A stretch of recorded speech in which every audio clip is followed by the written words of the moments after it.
When we had last left Team Watcher, they had finally set sail for the legendary lost island of Ukaizo.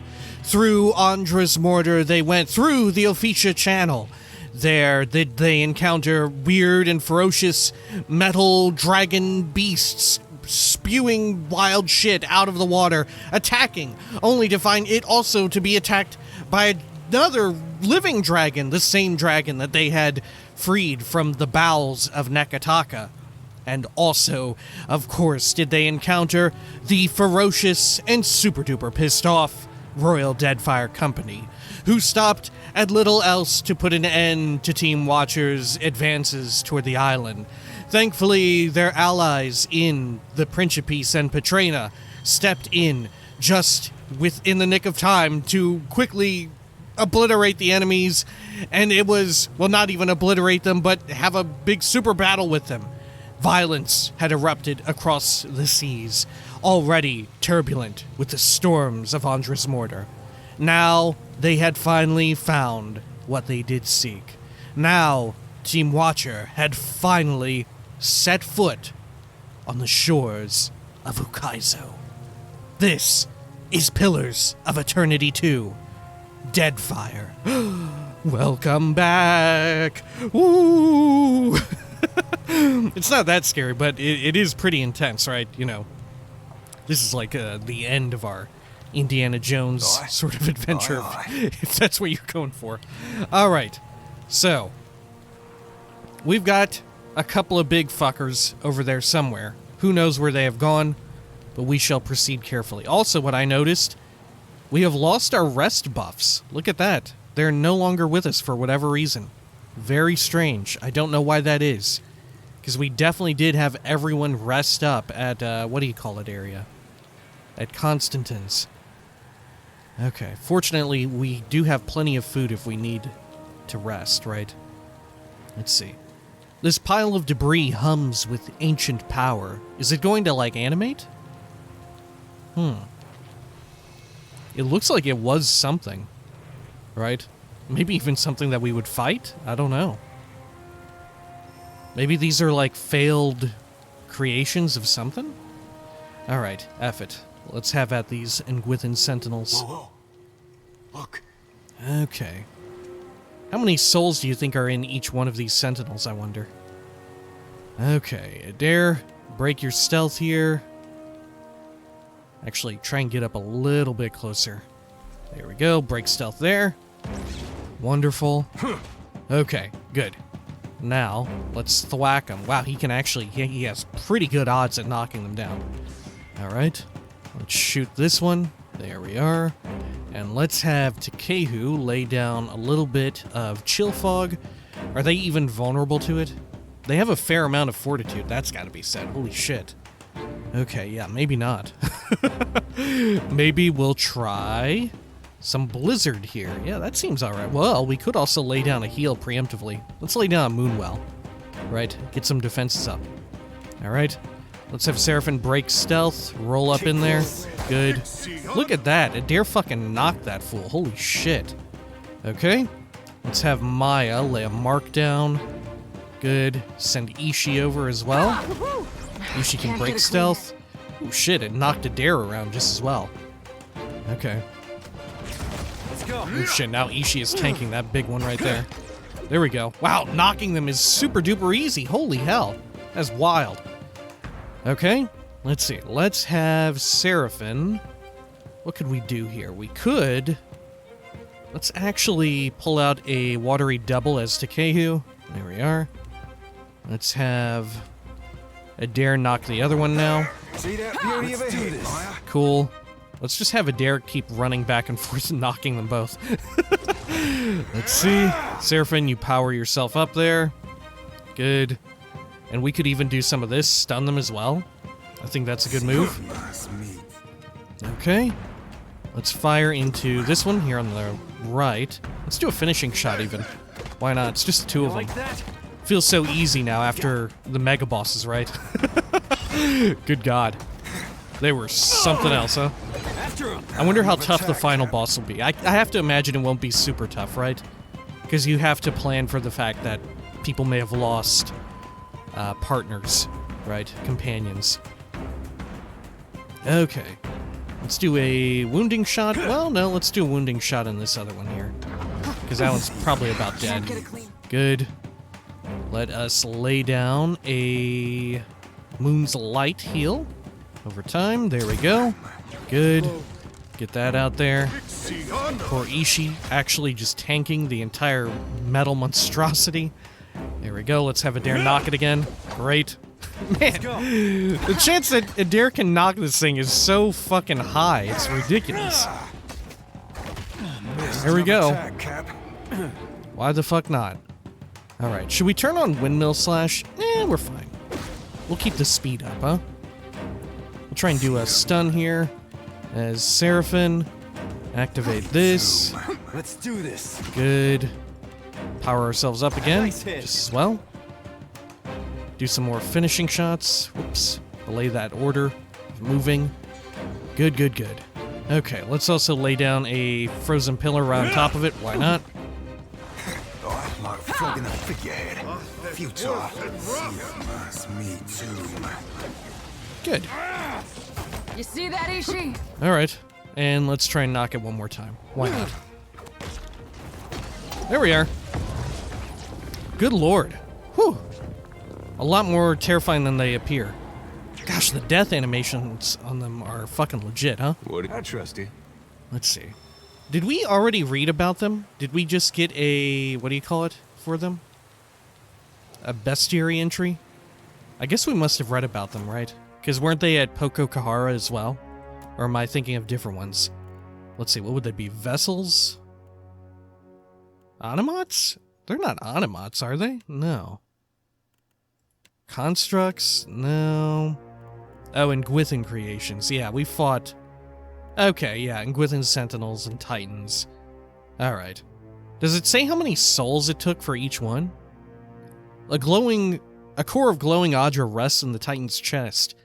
This channeler of spirit energy either houses a very old and stalwart soul, or possesses a means of replenishing itself.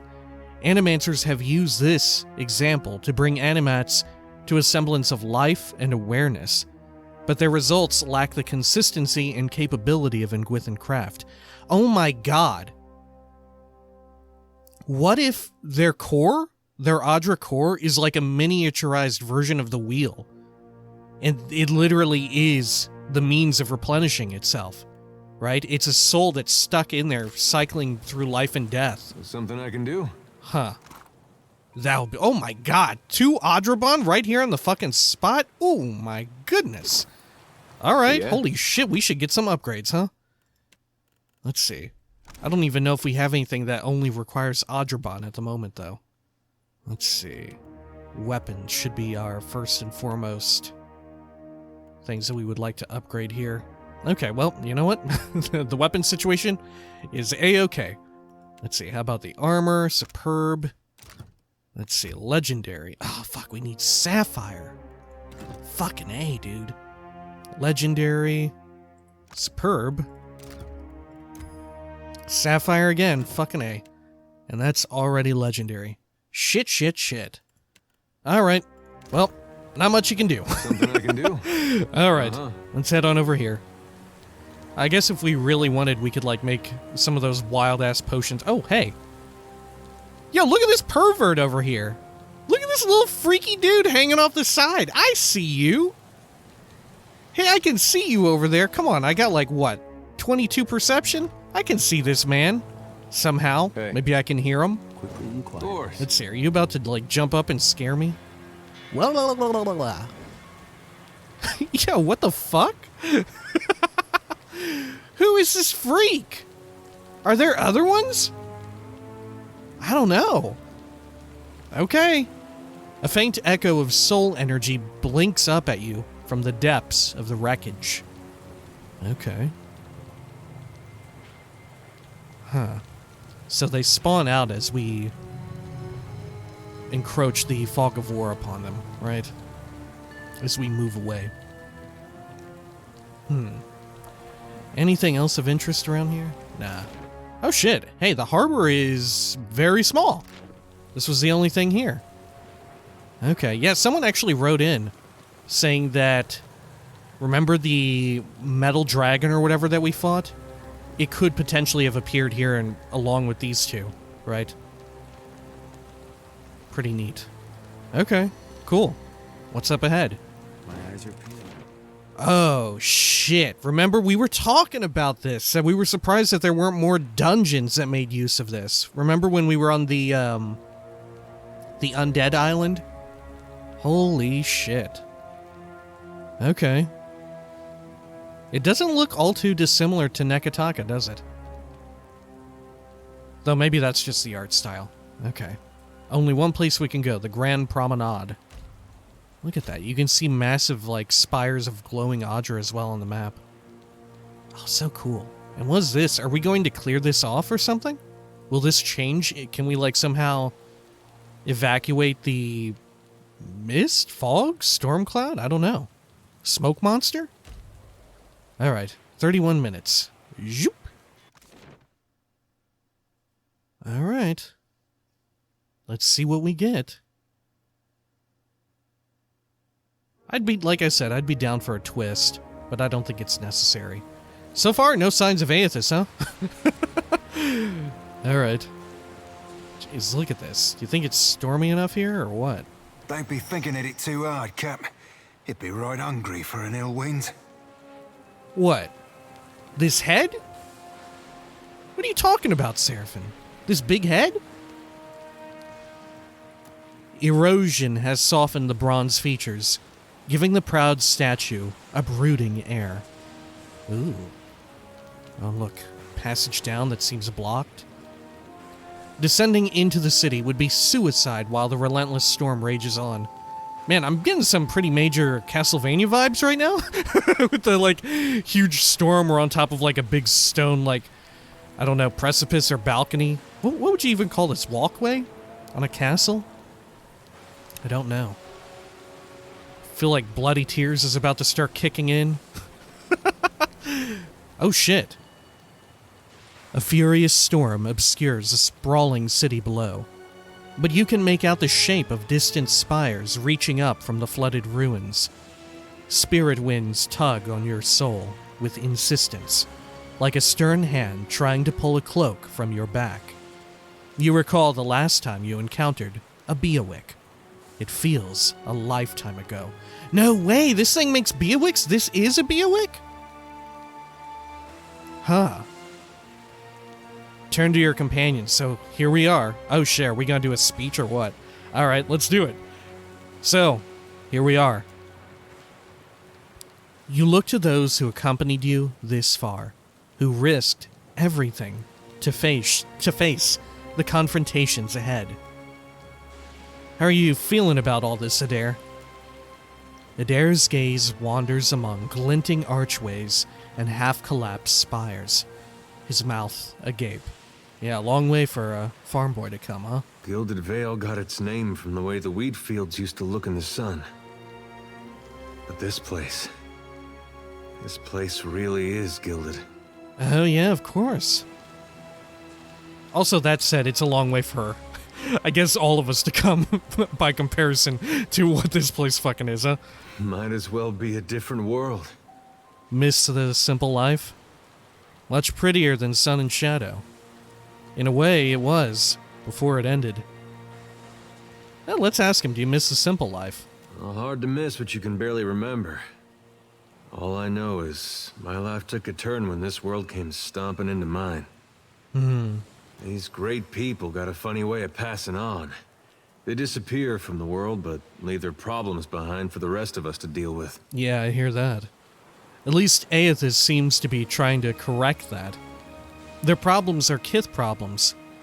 Both civilizations, different as they were, agreed something had to be done. That's why we're here.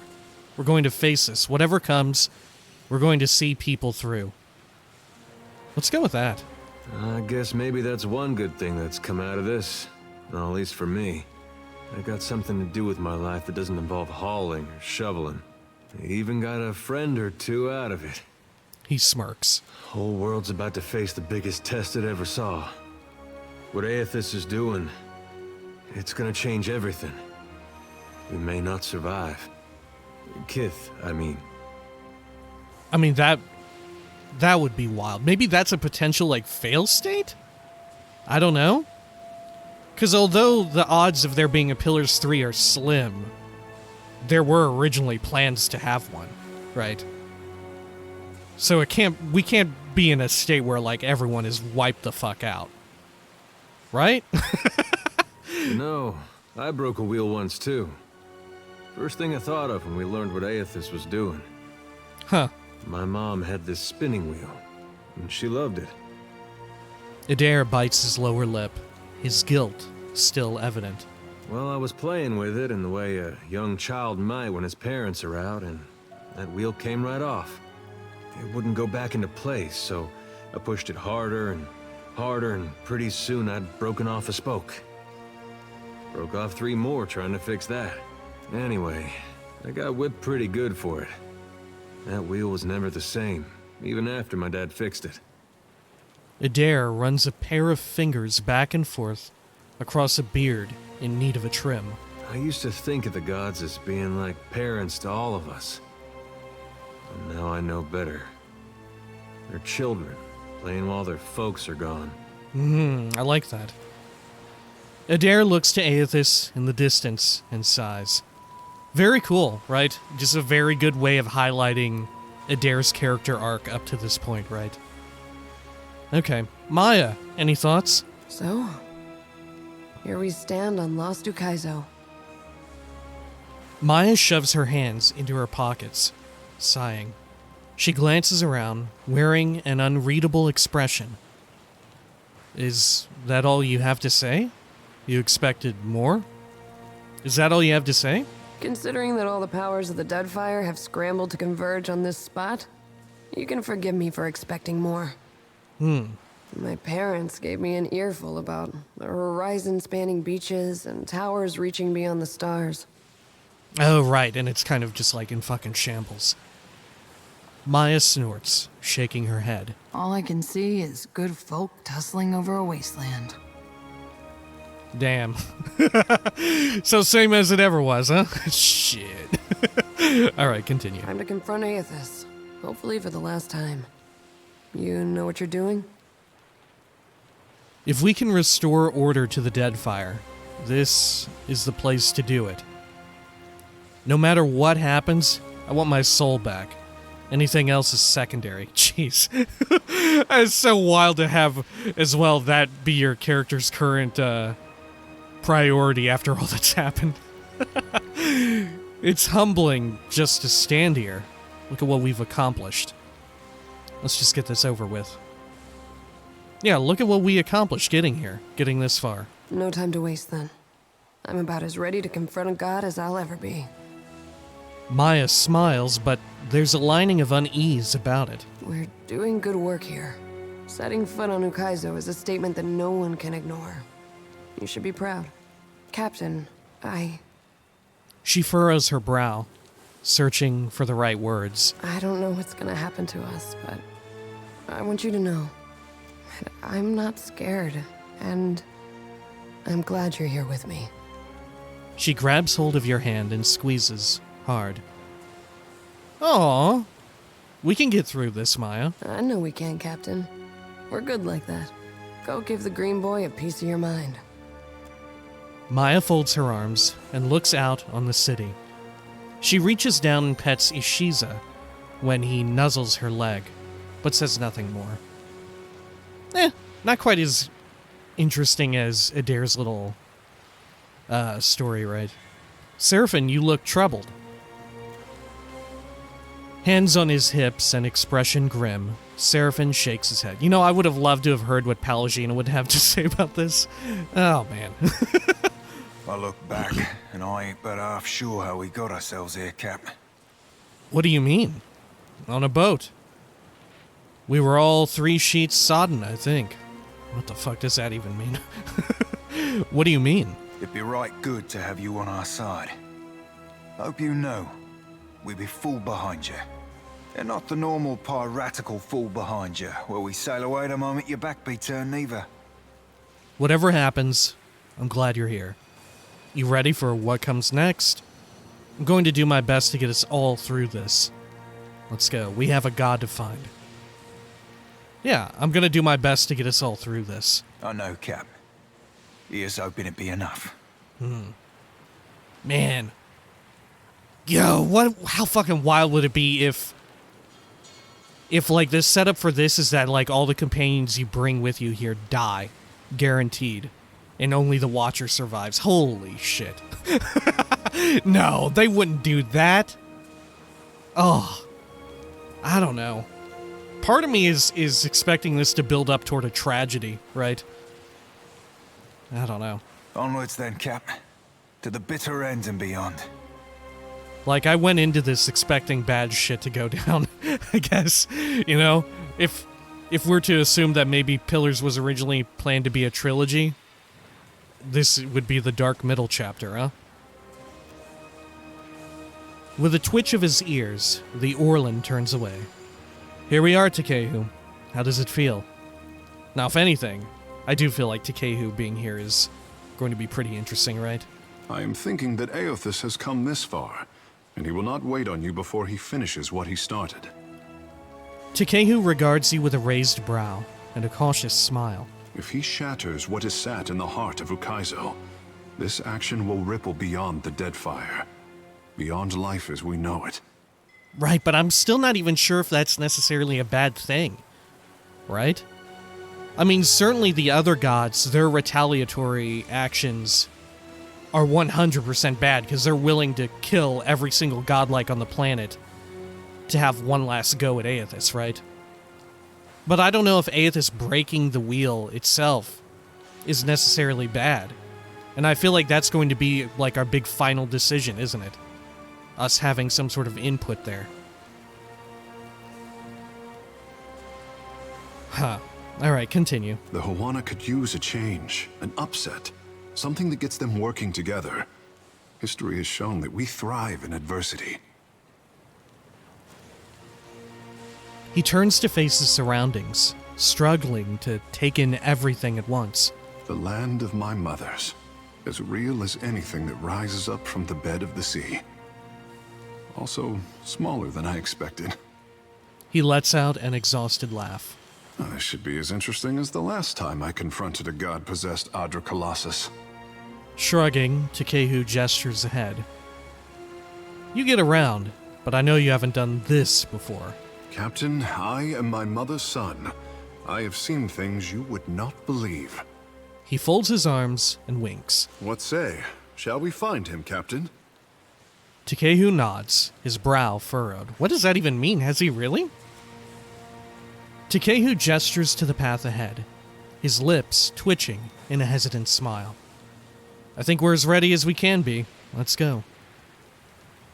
Oh, shit. Cool. Did we have a similar talk with our party in the first game? I'm not sure. Okay. What is this thing? 3 cool-looking frogs? Sure. A tiny engraving reads, in memory of Dumu, Tapua, and Tokima, Ngati's first chosen. Huh. Okay. Looks like we can't go down this way. Is there any sort of interesting anything down here that we can look at? No. Fair enough. Man, so this Pillar of Audra just grew through the stonework here, huh? So it wasn't entirely constructed with the Audra pillars in mind. They seem to have cropped up over time, growing. They're kind of like coral, huh? Okay. What is this? An owl. Or bird. Is this like Hylian shit? Huh. Oh shit. Okay. Audra's Spire. 1 hour, 25 minutes. Okay. Let's do it. Is this the wheel right there? The Mo something? Alright. Oh shit. Holy shit. I'm surprised this isn't it. Oh, this must be what generates the weather, huh? Okay. Holy fuck. Alright. Let's go over here. Jesus. And should we activate this thing? Though the device atop the tower spins in wild, blurring revolutions, the air around it is still and calm. You stand in the eye of the storm, which has cordoned off Audra's mortar for the rest of Aora for thousands of years. You see an antiquated control panel, its levers engaged in positions of activation. Standing uncharacteristically still, Tekehu turns his head to take in the surroundings all at once. A deep furrow cleaves his brow. Is something the matter, Tekehu? I have stood here before. Yo, what? What the fuck are you talking about, man? He sniffs, glancing around with an air of familiarity, settling on details like they were old friends. How? Is he like, somehow experiencing shit from his, like, past reincarnated selves all of a sudden? Because he's never experienced that phenomenon before, or at least made us aware of it, has he? How? Tekehu, that's impossible. Well, not entirely, is it? I swear, if you were hiding a secret path to Ukaizo from me this entire time. We don't have time for this. Do what you need to do now, so that we can be off. How? As a boy, I dreamed of a tower made of water. I stood at the pinnacle and made obeisance to Mother Ngati. This tower, this view. Holy shit. Yo, what? He plants his hands on his hips and surveys the vista beyond, nodding. What does it mean? Maybe Ngati was trying to tell you something. You're imagining things. What does it mean? Ngati's covenant, the first form of water shaping. It is here, waiting for me. He glances up at the spinning machinery with a mixture of apprehension and wonder. Do whatever you need to, Tekehu. How's that possible? Glance toward where he's looking. How's that possible? The tribes always said that Ngati's chosen would show them the way to the past. So are water shapers like linked to the weather machine somehow? I do not think they meant it so literally as this, that I would stand on glorious Ukaizo. Now that I am here, it is like the city herself wishes to speak. Tekehu winces and touches his brow. Huh. Ooh. Reach out with your senses and try and experience what he feels. Fuck it, let's try. The sense of age and weariness about Ukaizo is undeniable. You try to pick out any lingering soul from the ambience, but the storm in the center of the city makes your work difficult. And then it hits you. A presence that suffuses the air around this machine, an accumulation of very ancient soul energy, is anchored to this point, commanding your attention.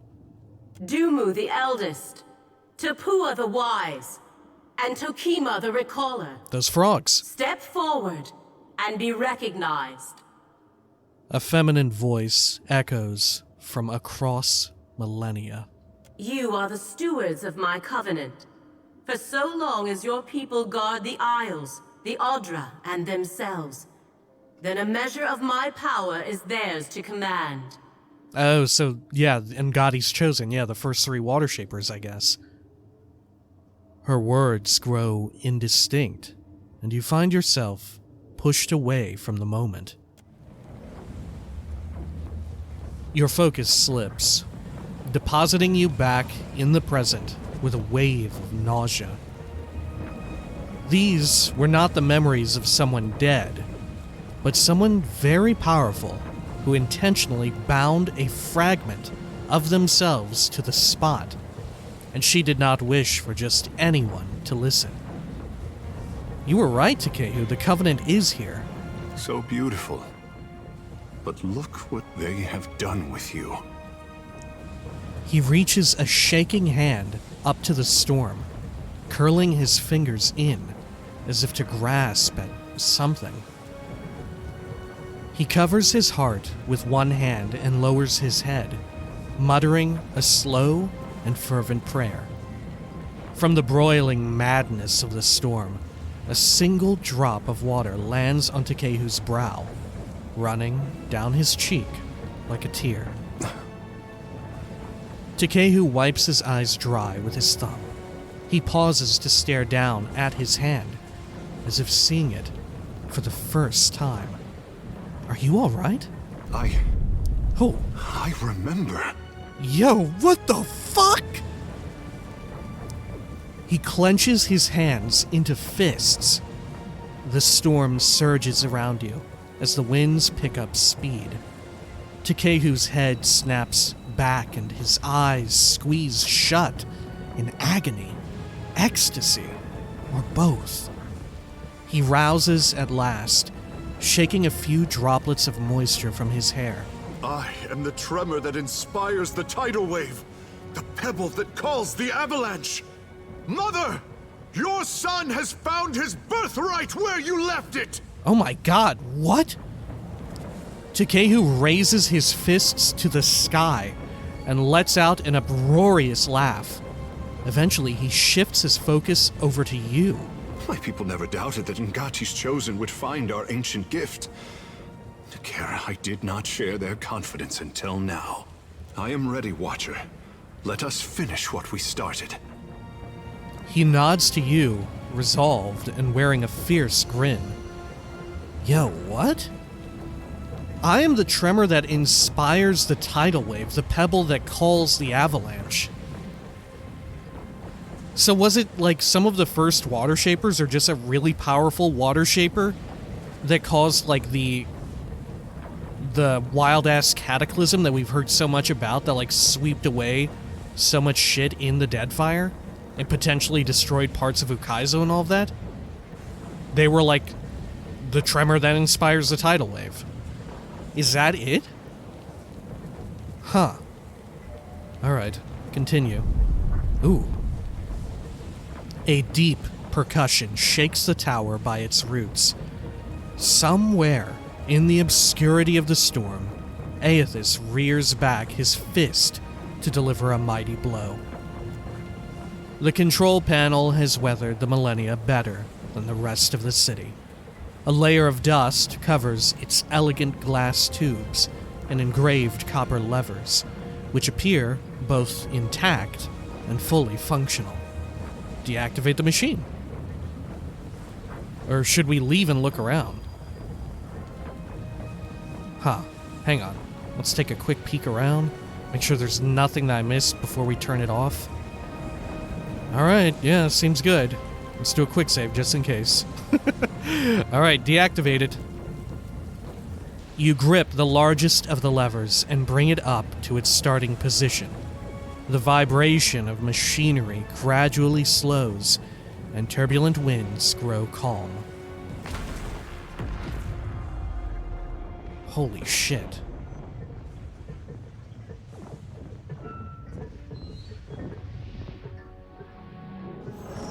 Oh, fuck. The machine controlling the storm winds down. The clattering of its machinery settles into a low whir and then, at last, hiccups to a halt. Beyond the tower, the black, roiling clouds of Audra's mortar roll away from the ancient city of Ukaizo, with only a tired sigh of wind to see them off. And on that last breath of wind, comes to you a familiar sound. The ring of a bell. You know what it also reminds me of, that weather machine there? The laser eye from Forgotten Sanctum, right? Doesn't it totally seem very, very similar to it? Huh. The bell's ringing is soft, not the clangor and torrent you've grown used to. It calls to your soul, and your soul yearns to follow it. Your soul flees from your body and into the beyond, chasing that sound. It leads you at last to Bareth's realm, to that cold platform and room of endless doors. Watcher, your journey nears its conclusion. The pallid night stands before you, her gaunt face impassive. Finally, I'm nearly free of all this. What will come after this? I'm frightened, Barath. Let's make this quick. I've got an engagement with a living statue, and I don't want to be late. Say nothing. Huh. Let's go with this. I'm frightened. I would be fucking terrified in this. Even if I knew what had to be done or what all the circumstances and stakes were, I'd be fucking terrified. I'm frightened. I would think you a fool, were you not? Change unsettles, and not even the gods are immune to fear. Soon you will confront Aethys for what will likely be the final time, and you will do so as the Herald of Barath, the only creature on the face of Eora to whom he will listen. Remember that. The pallid night inclines her head to you, black hair hanging lank in her face. She steps back and cedes the floor to Helia with a small, resigned sigh. If Aethys truly intends to go through with his mad plan to destroy the wheel, a generation's worth of souls will be trapped in the in-between. So many would suffer. How can Aethys be so cruel? He cannot just abandon them. Aethys must help the Kith find a quick solution. Of course. Because if you break the reincarnation cycle, that didn't even occur to me. What happens to the souls that are not currently on the mortal plane, on Eora? Because there are still ones like, sort of in queue at the in-between, waiting to be reincarnated. So if you break the cycle, are they just stuck there for fucking ever? Huh. I mean, technically not forever, right? Because if the Ingwithans were able to tap into the in-between, couldn't it be done again? Couldn't it have been done before? Alright. Also, look at this fucking emu ostrich thing. That's funny. Alright. Abaddon strides forward. Aethys thrust this crisis on the Kith. They did not bring it upon themselves. Their only mistake was entrusting us to watch over them. Who will help them rebuild their world now? Aethys will reveal every secret of the gods. Will Kith be able to change the established order if they have no wonder to inspire them? Aethys must help them resolve this quickly, lest every one of Eora's few remaining mysteries be laid plain. It's Aethys' obligation to help us fix what he's about to break. Should Aethys leave this decision solely to the Kith? We're past the point of help. We need to be led. Say nothing. Huh. Is it Aethys' obligation to help? Or would that also tamper with... Because his whole point was to not interfere, to not have external interference. But is not causing this event, in and of itself, is that not also an external interference? I'm not sure. Is there an obligation for Aethys to help? That is such an interesting question. Huh.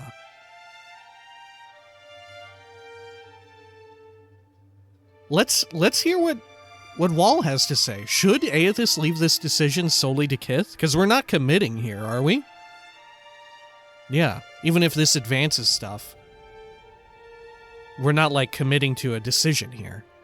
Should Aethys leave this decision solely to Kith? You have misgivings. Good. You should be wary of any help Aethys might offer you. With the wheel destroyed, Kith will tear themselves apart. It is the gods' duty to prevent that happening, lest they doom us all. And as Kith must be ruled, so too must the gods. I say that if Aethys is so eager to throw down the mantle of power and step aside, I shall take my rightful place as Queen of the Gods again. I mean, I don't like the sound of that, really. Kith are strongest when they follow our lead, and we are strongest when we lead in turn. United in purpose with the gods, Kith can accomplish things that without us, they could never have even begun. They must be shown their boundaries to surpass them. I don't know if I'm buying this bullshit. Kith will not solve Aethys' puzzle on their own. And without an established order to fight against, the bonds that bind them dissolve, and they fight amongst themselves. Kith will not solve Aethys' puzzle on their own, and without an established order to fight against, the bonds that bind them dissolve, and they fight amongst themselves. We've proved how ill-suited we are to leading ourselves. Perhaps you're right. Boudica doesn't want to solve it. She wants to be queen of you all. How can we trust you to lead after this? No, we have to figure this out in our own time, at our own pace. Say nothing. Huh. Should we call out Boudica? I'm either down here for calling out Boudica and saying that Boudica doesn't want them to solve it. She wants to be queen over you all. Or I'm down for saying, no, we have to figure this out in our own time, at our own pace. But we may not have our own pace, right? Is the issue, right? And they may bring that up. We don't necessarily get to dictate the pacing of this. In fact, I'm not sure anyone does. This really feels like it's setting it up to break the wheel? Huh? Or maybe this is reactivity to me having so far sort of fancied the idea of it. Boudica doesn't want them to solve it. She wants to be queen over you all. Boudica's firm hand is but the motherly smothering of Helia by another name. Mortals should have no special advantages.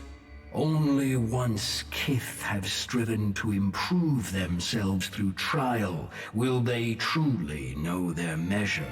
Kith must suffer to find their strength if they are to survive the world into which Aethys drags them. Of course you would have this take. Oh, of course. And that is a good point. Yeah, that's similar to what we were talking about with Aethys helping us. Even if Aethys is helping us, it is still external help. It's not Kith solving it on their own. He just used Hylia as an example because Hylia happens to be here talking to us. Oh, man. So he's kind of down with the idea, right? Which I guess kind of speaks to what happened in Seeker Slayer Survivor, right? That old, oh shit. Yo, what is your name? Oh my god, what is your name? Old G, what's his name? Old, whatever his name is. Starts with a G, doesn't it? But at the end of Seeker Slayer Survivor, he wanted access to that place because he wanted to use it to sort of save himself, right? He saw it as almost a trial for himself, as a way that he could show that he was the fittest to survive, right? He wanted to have a contingency plan. He wasn't so necessarily bent on either permitting or stopping Aethys' plan, but more so surviving it, right? Gallowayne, yeah, which is totally in line with his modus operandi, right? Oh, that's so good. That seems so fucking well written for his character. I think the gods in general are just handled pretty fucking well, huh? Our intervention in your struggle would be a cruelty, and counter to our purpose. He lets his words hang in the air for a moment. Gaze, level with your own. I kind of agree with that. Indeed. Kith must discover for themselves what it is they are worth, and of what it is they are capable. What we do for them, they do not learn for themselves. Trial breeds ingenuity. If our work of generations was not in vain, Kith will succeed in spite of Aethys' actions. Huh. Okay. I guess that kind of makes sense, too. That Mogren would be on board as well. I have faith in Kith's ability to meet Aethys' challenge. Really? Do not mistake my words for indifference, Watcher. They are born from a fierce belief in your potential, not a refutation of it. Damn, all of a sudden Mogren being very nice to us, huh? Aethys wouldn't do this if he didn't agree with you. Maybe we're not doomed after all. Thanks for that. Woodika's been dripping pessimism in my ear like poison. One of you has tried to convince me that mortals are destined to fail, but I don't believe it. You would abandon us, just like that, when we need you most. Spare me, our leaders couldn't even work together under the threat of Aethys destroying the wheel. Aggressive, say nothing. Huh.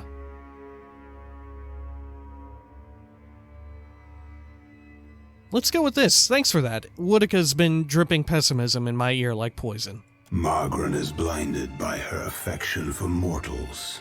She does not see that entropy is the destiny of all things. If Aethys were wise, he would destroy everything. End life. End reincarnation. End death. Yo, you're so fucking wild, dude. Rimmergon, get the fuck out of here, you fucking scary ass dude. Alright. Continue. I guess, yeah, it makes sense, because, yeah, looking at this tooltip, transformation and purification, in a way, doing this would purify, in a way, Kith of the external pull of the gods, right? If we remove them from the situation. Alright, continue. Kith have had their chance. It is time to let silence reign. Eat a dick! I shot you up before inside of your freaky snowy place. Well, not you, but your aspect. As Rimmergon's words fade, the pallid night returns. She no longer towers over you, a giant even among the gods, but meets you at your height. She lets the arms crossed over her chest fall to her sides. She speaks to you openly, plainly, an expression almost like tenderness, turning up the corners of her lips. Yeah, what will even happen to Barath if the wheel no longer exists? Barath, who is like, in a way, the very vanguard of the wheel itself. Well, Watcher, you know where we stand. What do you believe? The wheel is your creation. You owe us your help in fixing it. Everything that's happened, everything that will happen, it's the gods' fault. We're better off without you. True, lasting change, it demands sacrifice. The coming days will be hard, but we'll be better for it. Things are fine as they are. If we can't stop Aethys from destroying the wheel, we should only rebuild it as it was. I don't care. Fuck me. The gods did what they could. We'll take it from here. I don't know. The gods, the wheel. I'm not sure of anything anymore. Say nothing. Ooh. This feels like a commitment in a way. Let's see. I'm kind of down for everything that's happened, everything that will happen. It's the gods' fault. We're better off without you. I'm down for that, or true, lasting change. It demands sacrifice. The coming days will be hard, but we'll be the better for it.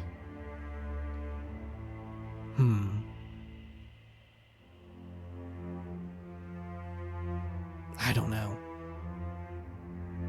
Because it does feel a little shitty to say that it demands sacrifice when we're definitely, no matter what, we're making a choice for people who probably, like, sure, there may be people who agree with the idea that, yeah, fuck the gods, fuck the wheel, smash all that shit. But there's probably also people who don't want to go through that pain and suffering, who have already seen enough pain and suffering in their life, regardless. Right? Ooh.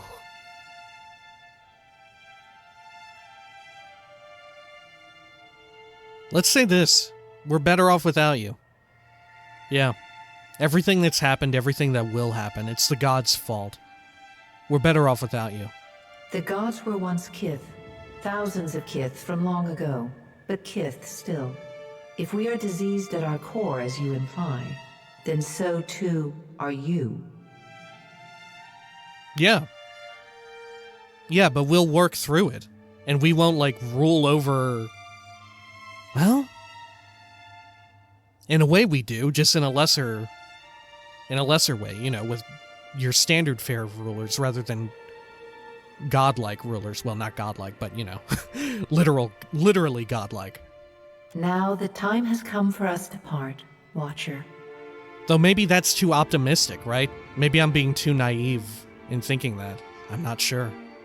But that's part of what makes it so good, is that, like, I'm torn between the two choices, right? And I could totally understand someone making choices and trying to do, like, what they believe is the right thing. And if someone wanted to ask me, do you think that this is the right thing to do here? I'd be like, I'm not sure.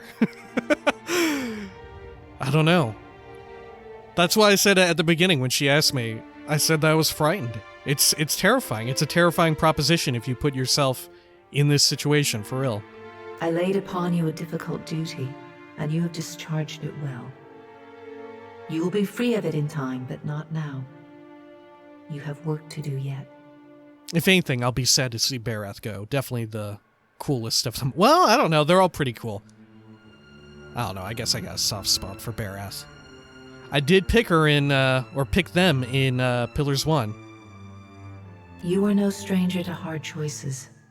You killed Theos, and when his soul was laid bare before you, you chose to return it to the wheel. You made his memory his penance. Remember the strength it took to make that choice, and know that you alone may sway Aethys now. When you stand before him, choose your words carefully. The gods depart one by one in brooding silence. A solitary figure remains perfectly still until the last of her colleagues is out of earshot. Wodica peers down at you, a triumphant grin splitting her weathered features. She's such a dick, and I kind of love her for it. Gareth is a fool if she thinks I'll let her enjoy the last word. You were trusted with a heavy responsibility, Watcher. Speaking for mortals, and representing their interests in the future to come. Indeed. Did my choices teach you anything about us? Begone, I've heard enough out of you. Ooh, priest or paladin of Wodica, or Wodica. Huh, I wonder what that would have been. Indeed, did my choices teach you anything about us? You've reminded me why I never depend on the judgment of others. Never did I imagine the Deadfire, Ukaizo, and our greatest achievements falling into the hands of pirates. And then there's Captain Eldis. Bold, decisive, and unforgiving. A woman after my heart. If more kith shared her discipline, then the Principi would be entitled to their destiny. That's an interesting take on that situation there, huh? Alright. This is a stinging indictment of the trading companies in the Hawana, who couldn't even protect the Deadfire's most valued asset from a fleet of drunken simpletons. And yet, they have earned your confidence in a gamble that could decide the fate of all mortals. Why is that? At least the Principi are honest about their flaws. The trading companies allow corruption to masquerade as policy. Seraphin trusts the Principi. They're his family, and they deserve a fighting chance. I do like that you can just go that route. Be like, yeah, Seraphin's my friend, and I like Seraphin a lot, right? In essence. If they can wrest a Deadfire away from its stewards, then they earned it. I may have been drunk when I made that gamble, but I fully support Drunk Lyle. Say nothing.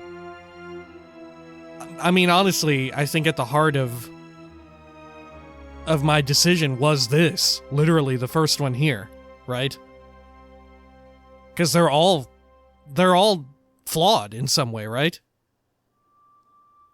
And I worry about going independent. I don't know. I kind of liked the idea of committing to one. If anything, I'd be very curious how a lot of this would go if you went independent. Especially here, right now, with this conversation with Wodica. Huh. Very curious about that. Alright, at least the Principi are honest about their flaws. The trading company allows corruption to masquerade as policy. Uh-huh. Consider my curiosity appeased. For now, in our grandest plans, you are a singularly unpredictable variable. She's so quiet here. You play a dangerous game by investing your hope in others. Deception and failure are woven into the fabric of mortals. I can safely promise that they will disappoint you before long. I guess there isn't much for us to say to each other. Much more for us to say. Inspirational as ever. I intend to see that promise broken. Whatever happens, we can face it together. Without you, if necessary. Now let's go with this. Inspirational as ever. Encouragement is not in my portfolio. You come to me for justice, vengeance, and harsh reality. Whether you heeded my wisdom or not, everything you've done to get this far has informed our view of mortal kind. I hope you're satisfied with your performance. We've learned much from each other. Did I make a difference? Are mortals ready to own their destiny? Was casting your lot with an undisciplined mob of pirates supposed to change my mind? Don't answer that question. Nothing could convince me that mortals are equipped to steward their future. Your efforts to prove me wrong were admirable, and my detractors will likely use your example to oppose my rule. The difficult road lies ahead of me. Your alliances have made proving my argument an uphill battle. Well done, I suppose. Aethys will no doubt have a sunnier outlook on mortals and their chances of success. He already has everything he wants, so go and listen to his empty-headed idealism. The rest of us will be sharpening our blades, preparing for the future he lays out for us. Nope. Oh, shit. Yo! Consciousness returns in a wave as the last of the machine's energy dissipates. The calming of the storm reveals the sprawling city around you, like sand wiped from a mosaic.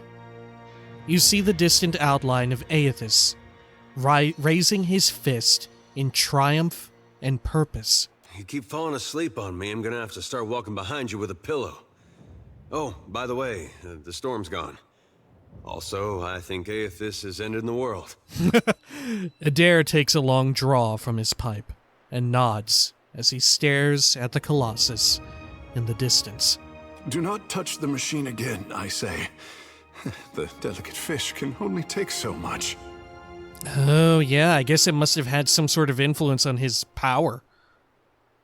Squeezing his eyes shut, Tekehu rests his head in his palm. If all your missions involve this many head wounds, Oh, everyone.